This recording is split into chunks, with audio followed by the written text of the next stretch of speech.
the week of your wedding. Your best friends and your partner decide to play a game of we listen and we don't judge. However, when your partner's turn comes, they admit to something absolutely disgusting and terrible, something you could have never thought of. This is the plot of the new A24 movie starring Zendaya and Robert Pattinson. And I've seen a lot of people talking about it in a very different way than I understood the movie. So I thought I'd talk about my own interpretation and analyze how the movie explores themes of self-righteousness, perception versus reality, and unconditional love.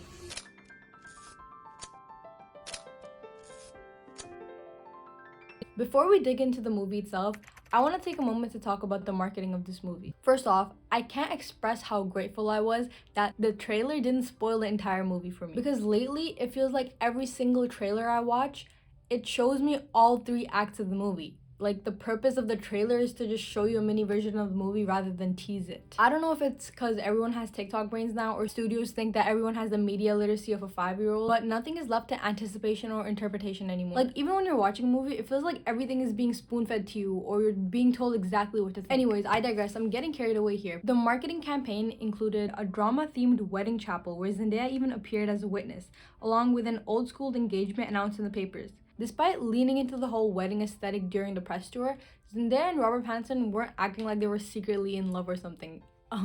Margot Robbie and Jacob Elordi.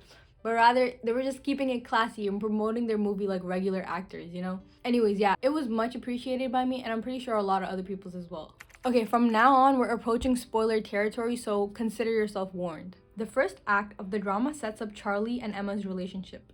It plays like a rom-com, and it's clear they have a very strong foundation. Side note, one of my favorite moments in the movie was when Charlie covers Emma's hearing ear, and he's like whispering into her deaf ear to see if she could hear something, and he like does kind of a little love confession, and I found it to be so sweet and wholesome, and I think it was one of the cutest moments that I've seen in like a romance movie. Anyways, back to the plot. Things start to go in a downward spiral when Emma, Charlie, Rachel, and Mike are at dinner and Rachel suggests that they all confess the worst things they've ever done. And then she proceeds to reveal her husband's secret, who very clearly doesn't want to participate in the game. Following this, everyone reveals the worst thing they've ever done.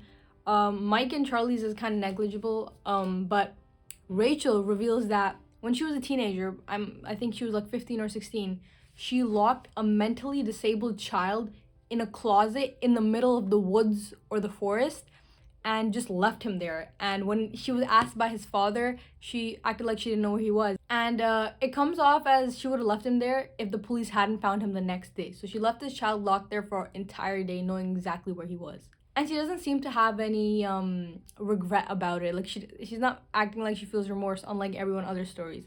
And then you get to Emma, Zendaya's character. She hesitantly reveals that when she was 15, she planned a mass shooting. She planned a school shooting. And yeah, you could expect what the response was. Charlie's kind of like, haha, like, no way, like, what? Like, you planned a school shooting? And then, because Charlie's a Brit, okay? And then the Americans' reaction is very different. They're, like, kind of getting quiet, and, like, all of a sudden, Rachel lashes out. She's like, you know, my cousin is in a wheelchair because of school shooting.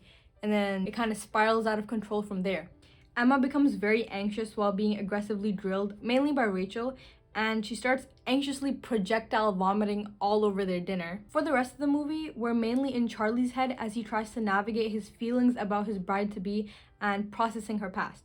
We see him wrestling with the idea that he doesn't really know Emma at all, and he also tries to craft a narrative that would make Emma look more innocent. Overall, he's just a mess throughout the movie and progressively messes things up more. Firstly, I want to talk about Charlie's character and what kind of archetype his character portrays. Charlie's behavior throughout the film reveals a deep insecurity rooted in his obsession about how he's perceived. From the very beginning of this film, this becomes clear when he's describing his first meeting with Emma, and he kind of fails to talk to her because she can't hear him because he's wearing earphones, and like he awkwardly looks around, and then in present day he says, yeah, I was terrified that someone was making a video of me and I would be a viral moment. His fear isn't about the failure of like picking up Emma itself, but it's more about how he exists in the eyes of others. Like being at a random cafe, like nobody's really looking at him, but his biggest fear was, oh, someone recorded me and made a viral moment out of my failure. Though this could be like just like a throwaway line at first, the more you get to know Charlie's character, the more clear it becomes that this is a pattern in his personality. We see the same thing play out in the confession scene. Even while something serious is unfolding as Emma's doing her confession, he's kind of giggling, but we kind of see his attitude and demeanor shift when Rachel lashes out. He asks Emma, "Oh, wait, you're serious?" Like, even after she clearly is serious while talking about this situation. And it shows how disconnected he is from the emotional reality of the situation and how his behavior is just based around optics. This disconnect becomes even more apparent when Emma's throwing up, and instead of staying with her and, like, I don't know, holding her hair back, that's her bride to be, like, admittedly she admitted something crazy, but like she's a projectile vomiting everywhere. And now in the next scene, she's vomiting in the bathroom. Like, the audience could hear her very loudly vomiting in the bathroom, and he's standing outside while Rachel and Mike are waiting for their Uber. Like, why aren't you inside with Emma? It feels like he's standing there to do damage control. Like, I don't even know why he's there. And then later when he visits Rachel and Mike, I think in Rachel's office, his need to control perception becomes very apparent. He pleads Emma's case by fabricating a story about her witnessing a violent death in her childhood. And this is not out of concern for her well-being, but rather to make her seem more sympathetic, to reshape how others see her. The entire time, Charlie seems more focused on maintaining an image rather than engaging in reality. This is especially striking because he's about to marry Emma. He knows her deeply, as established in the first act of the film, and something disturbing about her past or mental state should raise concern for her as a person, yet he only uses it as a defense mechanism for her image, not as a reason to support her. Throughout the film, Charlie's in constant emotional turmoil because he's trying to force these new revelations about Emma into the version of her he's already constructed, one that he believes is acceptable, even admirable in the eyes of others. He isn't reacting to how Emma is, but how her identity reflects on him in the eyes of others.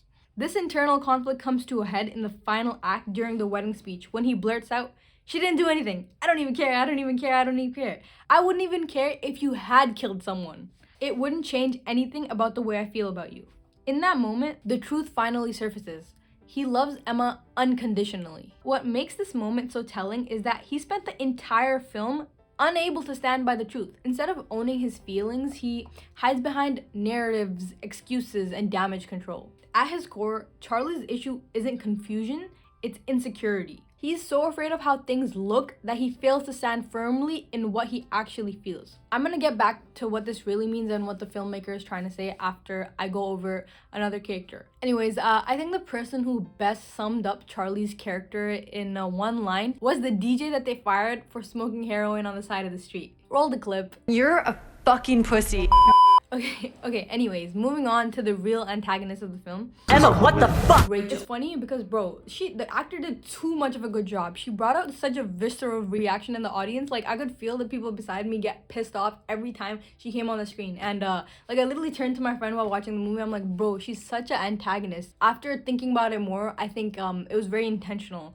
Rachel is antagonistic towards Emma from the very beginning. It doesn't feel accidental, but rather it feels like it's rooted in pre-existing dislike that she masks as blunt honesty. Early on, she makes catty remarks about Emma never having been in love or having a crush at 30. And she even goes as far as calling her an ugly crier. At first, this might be taken as a harmless joke, but the more you watch, the more you realize that they establish a tone where Rachel positions herself above Emma. This lack of respect even extends to her own husband. When they're having dinner in the confession scene, it's clear that Mike doesn't want to share the deeply personal thing about him, even though when it's revealed, it's something kind of negligible, but this says something about her character. It says that control of a narrative matters more than other people's boundaries. This actually happens again in the film when she says that her husband grew up around guns, and then he said, "Why would you say that?" Like, it was because my uncle's a cop. And it also has some, like, racist or racial undertones, which could also explain why she has this unexplainable dislike towards Emma, who is half black. And then going back to the confession scene, when she shares her own story, which is objectively the worst out of anyone on the table, she doesn't show a hint of remorse or regret. And it becomes clear that there's no self-reflection, which makes her moral outrage at Emma feel even more performative. So when Emma reveals her secret, Rachel immediately seizes the moment to redirect the attention, and rather than understanding Rachel, she just straight up attacks her. She makes it about herself, bringing up a cousin who was injured in a mass shooting, someone no one has heard about until that exact moment. This reaction feels like calculated escalation, especially because in contrast, Emma is confessing something she planned but didn't go through, and Rachel confessed something she actually did. Rachel's extreme response didn't match the situation, and it feels purposefully exaggerated. It's hard to believe that Rachel truly thinks that Emma is dangerous in that moment. If anything, it seems like she's using the situation to validate a bias that she already had. She doesn't like Emma, and now she's being handed something she can weaponize. Instead of giving Emma space to explain herself, she instantly labels her. And even later on in the movie, you see her calling her crazy, just dismissing her as crazy. And this is because she's already created a narrative in her head about who Emma is, and nothing Emma says can change that. From there, everything Rachel does is to amplify the drama. She storms out, calls her like the night before the wedding that she's not going, only to show up at her wedding anyways, just to publicly humiliate Emma in her speech. That contradiction alone expresses her intentions, if anything. She uses Emma's confession as a tool to ostracize and vilify her, all while positioning herself as morally superior. I think the writers of this film use Rachel to portray a certain archetype of person that exists in internet culture. She mirrors the kind of person you see in canceling cycles, someone who digs up information, oftentimes about people they already dislike, strips it out of context, and then floods conversations with self-righteous outrage. This kind of character doesn't have any interest in nuance, no willingness to hear the other side, and just immediately rushes to judgment. And then the whole irony about the situation is that this kind of moral absolutism exists in people all while ignoring much larger issues such as like their governments being implicated in pedophile rings, genocide, and human sacrifice rituals, and so much more that I can't even say. Rachel embodies this warped sense of morality. Her outrage is about how she could be seen as right whilst pushing her own agenda rather than objectively being right or wrong. Everything she does in the film, especially how she handles Emma, is rooted in the need to perform morality rather than engaging in truth. Ultimately, I think that the drama functions as a sharp social commentary on self-righteousness and the constant need to perform, and it highlights how people prioritize image and perception over reality. Through Rachel, the film presents an archetype of performative morality, someone who weaponizes outrage to serve as her own personal agenda under the guise of being right. In contrast, Charlie represents the byproduct of this mind, someone who is so consumed by how things look that he loses the ability to think and act authentically, constantly reshaping reality to fit in what he believes to be acceptable. And at the center of it all is Emma, who becomes the subject of this projection, misunderstood, judged, and ultimately defined by others who are more concerned with appearances rather than truth. Anyways, those were just my 2 cents about the movie. I don't really see anyone else talking about it in that way. Of course, I think there could be multiple interpretations about the movie, and that's the beauty of it, that everyone could take away a different piece after watching the same film. I would love to hear what you guys thought about the movie, and if you disagree with me, I want to know, I want to talk about it, and if you agree with me, let me know, because maybe I'm making this whole thing up in my head. Overall, I actually really enjoyed the movie, and I thought it was hilarious, and I also loved the big role that the editing played in this movie, and how like you were put into different characters' heads and like their imaginations through like the abrupt jumps to what they're thinking. And yeah, I think they did a really good job in doing that, and the comedy was actually good. I was actually laughing all throughout the film, and I was very engaged as well. I was like at the edge of my seat sometimes, and I was leaning back and laughing, and I think it was a really good movie. I would rate it a 4 out of 5 stars. The reason why it's not a 5 is because I don't know, it felt like the payoff wasn't as good as the build-up. So act 1 and 2 were really good. Like it keeps building up, and then the payoff is kind of unsatisfying. I liked how they ended it with like them kind of starting over. Yo, you know what that reminds me of? Blue Valentine, where he's like, what's your name? And then he's like, go away.